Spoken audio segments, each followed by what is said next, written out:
ఒకనాడు మోషే మిక్కిలి సాత్వికుడై దేవుని ప్రజలను నడిపించి చరిత్రలో నిలిచాడు.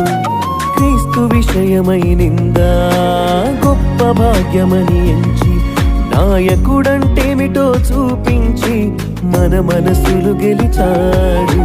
ఫరో హృదయమే కఠినమైన దేవుడు చెప్పినదే చేశాడు. ఇశ్రాయేలీయుల నమ్మకపోయిన సహనముతో నడిపించాడు. సకల విద్యలు నేర్చిన ప్రవీణుడు మహోన్నతుని విద్యతో సాగాడు. దేవుని ఇంటిలో నమ్మకముగా ఉన్నాడు.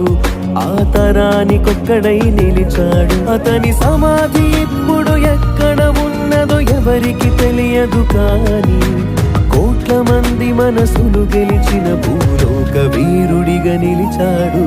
బైబిల్ పాటించిన భూలోక వీరులను గూర్చి విన్నారా? సహనం సాత్వికముతో ఎవరినైనా మీరు గెలిచారా?